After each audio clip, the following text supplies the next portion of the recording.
Là, c'est l'heure de la présentation du groupe. Déjà Alors là, dans ce groupe, il y a deux musiciens professionnels. Ouais.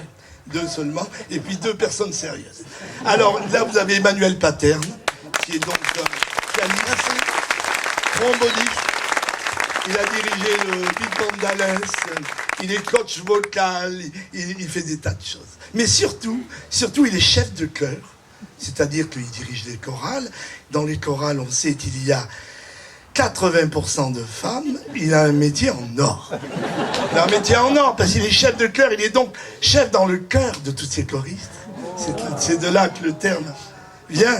Arrête de fantasmer. Et j'ai pensé que j'avais toutes les aptitudes pour ce travail.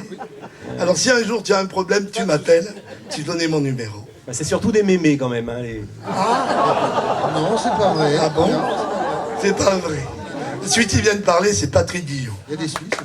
Patrick Guillot, accordéoniste, depuis 40 ans. Il a commencé très tôt. Le vrai professeur. Alors il est lyonnais, bon, il a fait une fac de musicologie. Sa mère avait beaucoup d'espoir en lui. Elle voulait qu'il soit chanteur ou bien musicien à l'opéra, quoi. Elle pensait à ça. Elle pensait qu'il jouerait derrière Roberto Alagna, tout ça. Eh bien, en fait, il joue derrière Niafron. Parce qu'il est musicien chez Guignol. Vous voyez le désespoir des parents. Même lui, il est un peu dépressif. Si quelqu'un veut le consoler. Donc, j'ai dit, à part les musiciens, il y a des gens sérieux. Puisqu'on est deux à être du bâtiment. Jacques Chabert, menuisier. Menuisier de son état, ça se comprend. Vous avez vu, il a pris le plus gros instrument en bois qui existe. Voilà. Et c'est un type sérieux. Type sérieux, il est... Parce que quand on est dans le bâtiment, on est forcément équilibré. C'est la base. Là, il faut le dire aux jeunes qui voudraient travailler, parce qu'il y en a plus d'air sur du boulot dans le coin, rentrer dans le corps du bâtiment. C'est un métier formidable. Pas stressant du tout. Vous verrez, la bétonnière, ça bug jamais. Et puis une bétonnière qui a du haut débit, alors que les ordinateurs, ça marche jamais. Non, c'est vrai, le corps du bâtiment, c'est formidable. D'accord, vous ne grimperez pas dans l'échelle sociale, mais vous grimperez à l'échelle quand même. Vous prendrez de la hauteur de vue. Vous voyez. Et puis, dans ce métier, il faut de l'équilibre, je l'ai dit.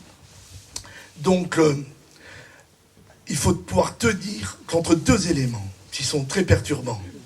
Contre le vent et contre l'alcool, c'est vrai. Le vent, c'est terrible, ça fait bouger le cordeau, ça fait bouger l'échafaudage. Et il y a un dicton dans le bâtiment, c'est si tu ne veux pas mouiller ton futal, ne pisse jamais face au Mistral.